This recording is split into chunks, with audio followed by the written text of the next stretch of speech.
Sveiki atvykę į dar vieną video. Taigi po truputį pildosi bitcoinerių svajonė ir bitcoinas labai užtikrintai artėja prie 100 000.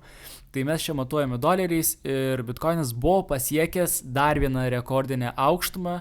Tai praeitą video aš dabar jau tiksliai neatsimenu, bet buvome turbūt kažkur čia, link 80 kažkiek tūkstančių, o dabar per tą pačią savaitę pasiekėme net 93 tūkstančius.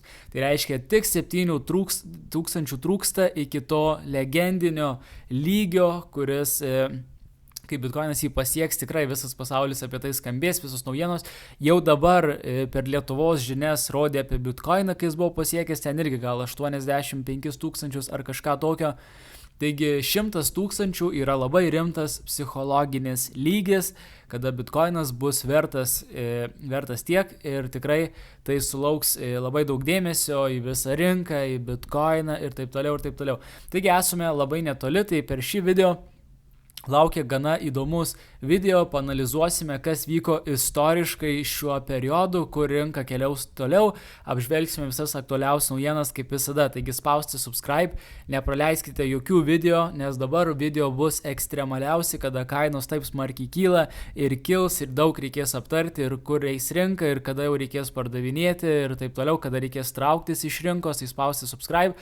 Ir visa aktualiausia insider informacija, tai yra visos analizės, visi video alertai, visa kita yra mūsų nemokamoje grupėje, turime virš 200 narių ir sparčiai augome, analizuojame rinkas kartu, ten pranešu svarbiausią informaciją, viską realiu laiku, taip pat ten prisijungę sužinosite visas analizės, sužinosite, kada geriausia pirkti, kada geriausia parduoti ir taip toliau. Taigi jeigu dar neprisijungite, stabdykite šį video, nueikite į aprašymą ir prisijungkite.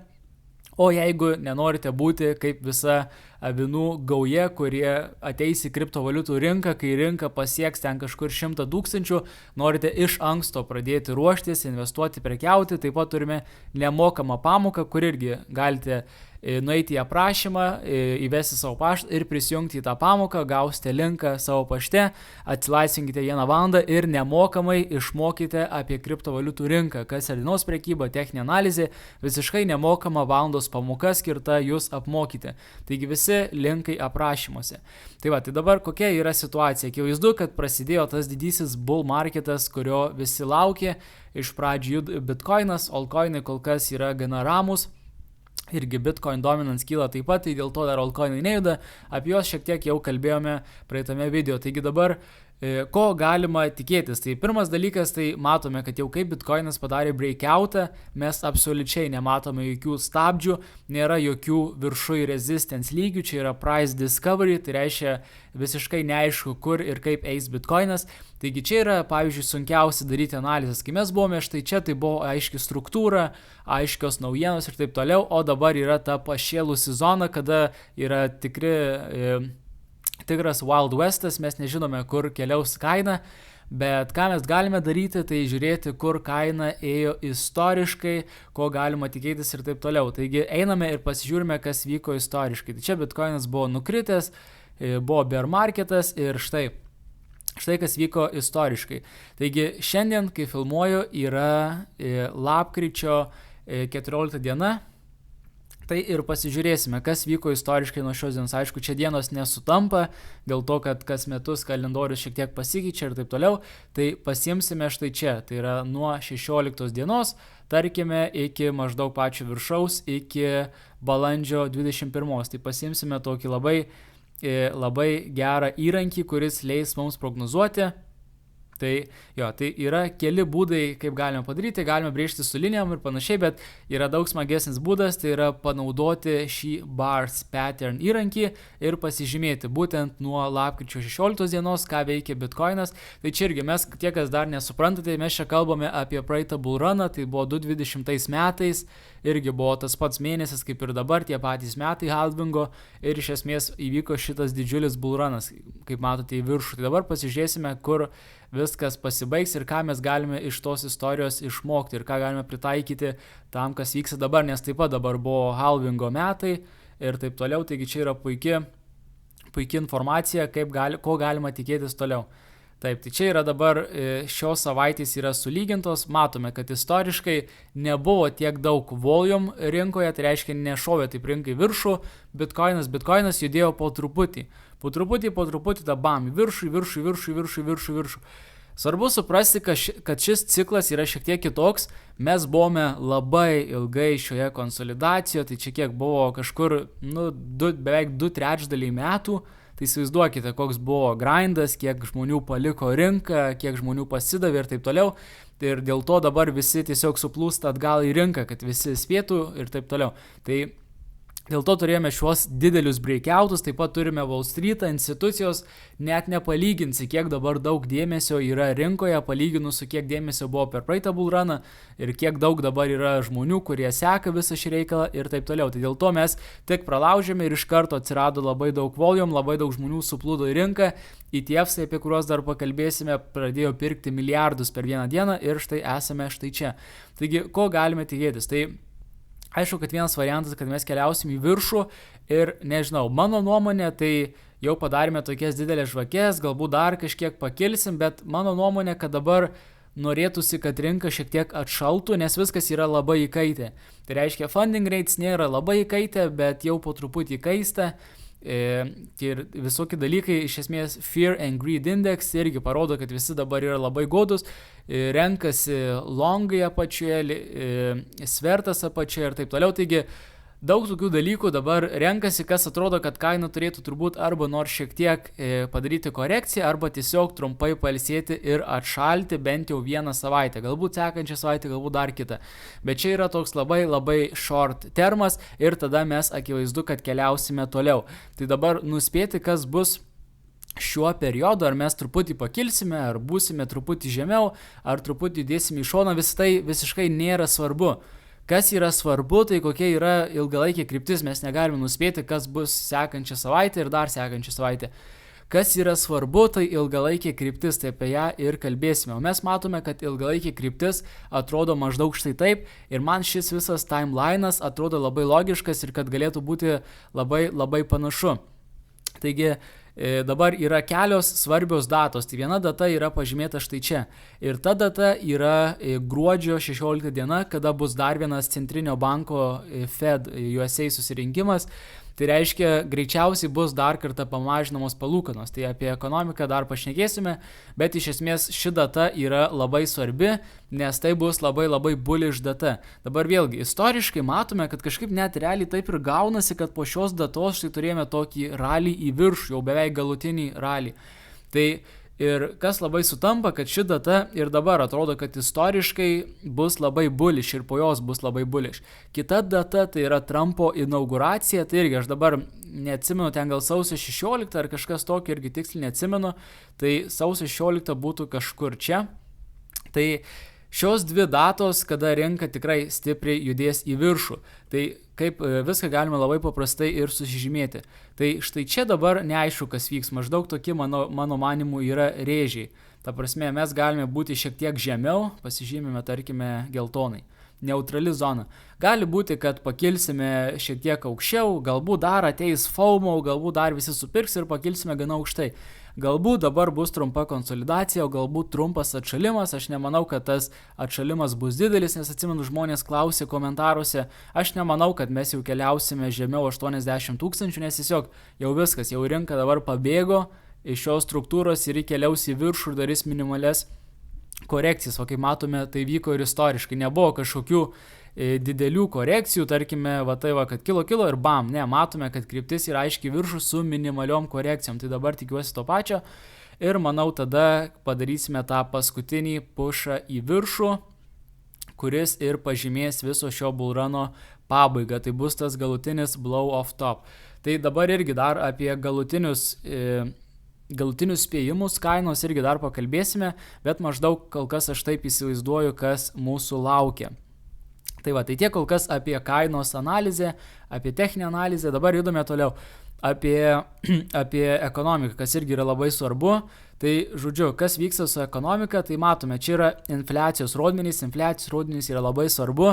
Didžiulė infliacija yra visais atvejais negerai, nes tada gali būti, kad nebebus mažinamos palūkanos, bus mažiau stimulo ekonomikoje ir taip toliau, taigi didžiulė infliacija mums būtų labai blogai. Ir matome, kad iš pradžių trendas ėjo į apačią, infliacija žemėjo, bam, pasiekė žemiausią tašką ir dabar jau kelis mėnesius iš eilės ji pakilo mažai, tik 0,1%, bet vis tiek tas pakilimas nieko gero nežada. Jeigu dabar infliacija kils po truputį, tai tiesiog bus trumpesnis visas bullrunas, nes tada centrinis bankas imtųsi veiksmų, galbūt nebemažintų palūkanų, o kas žino, jeigu infliacija vėl smarkiai pakiltų, tai gali būti, kad ir pradės vėl palūkanų aukštinimą ir pasibaigs bullrunas anksčiau laiko.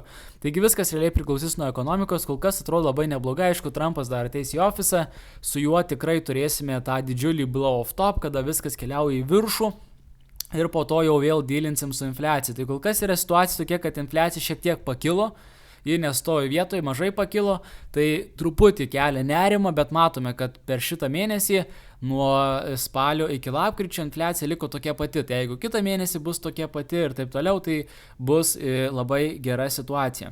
Taigi dabar matome, kad kai išėjo šie infliacijos rodmenys, gana teigiamai sureagavo rinka ir pakilo procentai, kad bus tas visgi palūkanų mažinimas gruodžio mėnesį, tai yra gruodžio 18 ta diena, kurią aš pažymėjau grafike. Tai matome, kad prieš tai buvo prastesni procentai, buvo gal 65 su 35 procentais, kad čia yra nemažinamos palūkanos, čia yra mažinamos palūkanos. Bet kol kas matome, kad palūkanos greičiausiai bus mažinamos net 80%, tai yra labai labai geri skaičiai. Tai čia yra labai bullish dalykas ir prieš šį mažinimą ir po jo rinka tikrai pakils ir altcoinai turėtų nors kažkiek pakilti ir teigiamai sureaguoti.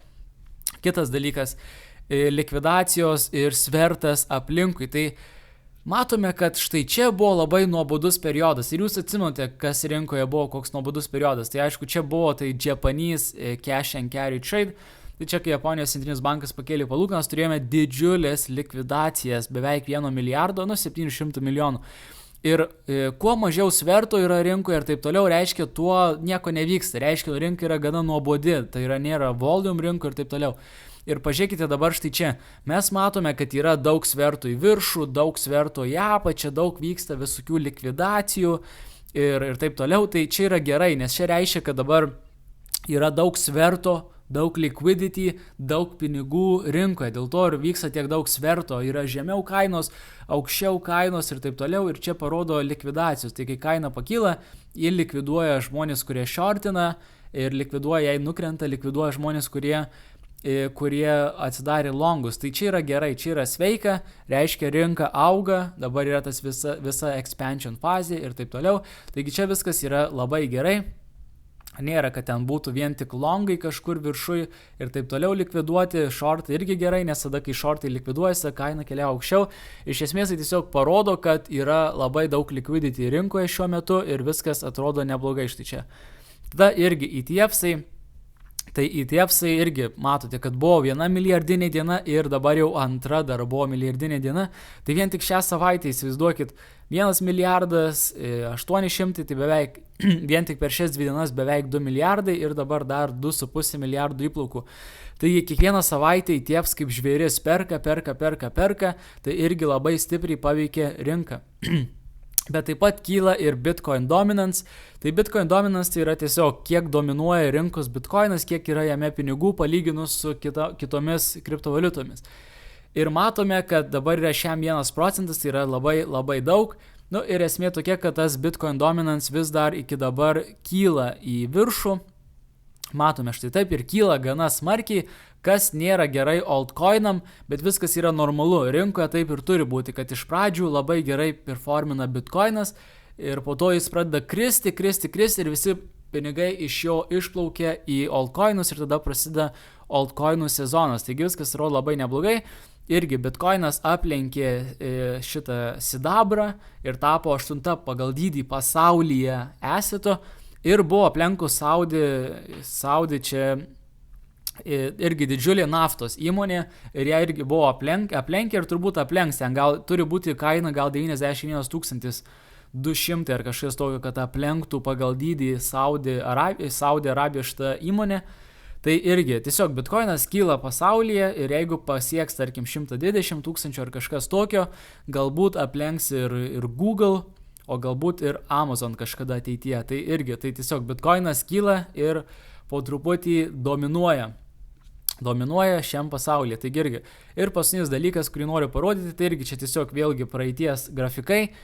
Matome, kad viskas labai panašiai atrodo, kaip viskas buvo 2014-2017 metais, irgi labai panašus dipsai, korekcijos ir tada bam, po truputį kilimas ir štai čia bam, po rinkimų toks vat smūgis į viršų, čia po rinkimų smūgis į viršų. Tai iš esmės visa istorija mums indikuoja, kad mes keliausime į viršų, bitkoinas keliaus į viršų ir viskas atrodo tikrai gana neblogai. Neįmanoma pasakyti, kas bus short termu, galbūt biškį pakilsime, galbūt nusileisime ir taip toliau.